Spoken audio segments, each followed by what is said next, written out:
All right, you know what time it is. Me and Wing, we're out here. We're getting our sniffs and steps in. We got our Fenix 8 Solar 51 millimeter, and we've had this device now for over 300 days. Now, my thoughts early on were a little different than my thoughts are now. We've had numerous software updates and numerous devices launching behind it, with new firmware updates bringing new features to our existing watches. Now, if you have the beta firmware, you can already experience all of these features that are coming to an official firmware update in the coming month, or months, I guess. Now, the launch of this particular device, the Solar, aside from the AMOLEDs, was kind of rocky. There was a lot of glitches early on that I experienced, at least personally. It took probably about 4 months for it to actually run how I wanted it to, stable-wise. And the battery life has improved significantly because of those firmware updates. When I first got the watch, I was getting maybe 11 or 12 days, and there was, random restarts. And I mean, there was even one day where it got so hot on my wrist that, it was just, I don't even know what it was doing. It was like cycling some type of background process or something, but you could watch the battery percentage just drop as I was wearing it. It seems very stable now. Now I'm running the beta firmware, so those aren't as stable as the official firmware. And that's not an issue for me because I'm not running any races or, in any competitive events coming up.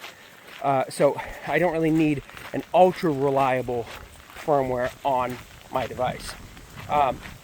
Now, last few months we saw the launch of the new Forerunner series.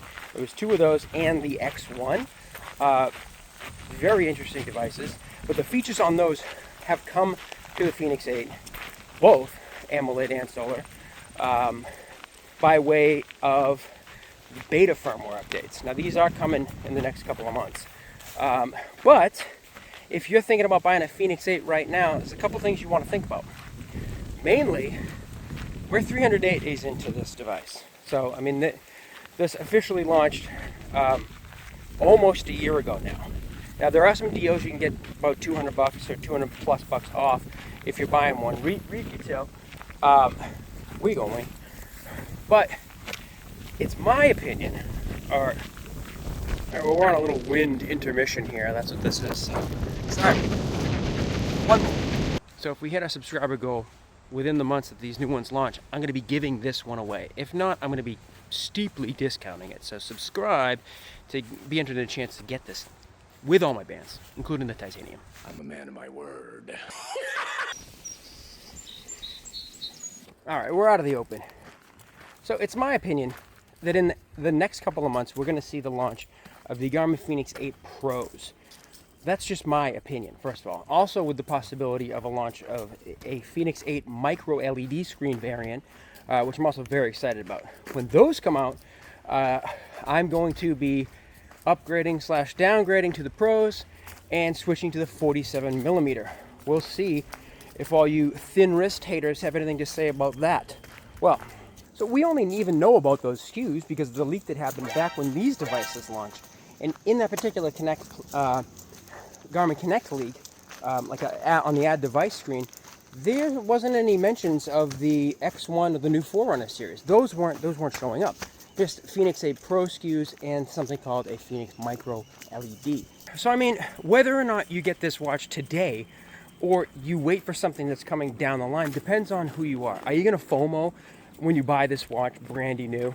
You shell out $900,000 for it, or God forbid you buy it without any type of sale and you pay $1,200 for it and a new watch launches at the same price. Are you going to be absolutely furious? If you're that person, I would wait a little bit longer, at least till September, so we can maybe get some more news on when these are actually coming. If you're somebody running a race and you need this watch, if you need something stable, I might not get one of the new SKUs, just based on my experience with my Fenix 8 Solar when it first came out.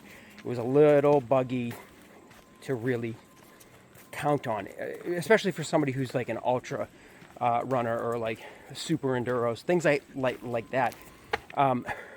I would probably buy a Fenix 8 today, update that, train with that. That'll be a more reliable device than something brandy new that hasn't had months of testing and user data to kind of perfect the firmware.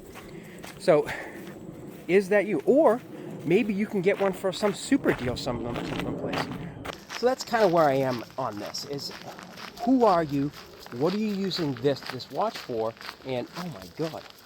And are you going to be mad if something comes out in a minute and a half and you just bought a brand new one?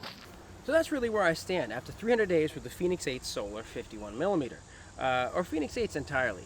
I just think that right now you're on the cusp of new devices coming out. So whether or not you need to replace the watch that you have today, or maybe you fall into a category where you're one of those ultra FOMOs. Like if I bought a watch right now and a new one came out next month, I would be absolutely furious, especially if I paid top dollar for it without any discounts. So I think if you wait, you'll be able to get one for even cheaper than the $200 off when new Pro SKUs launch of the Fenixes.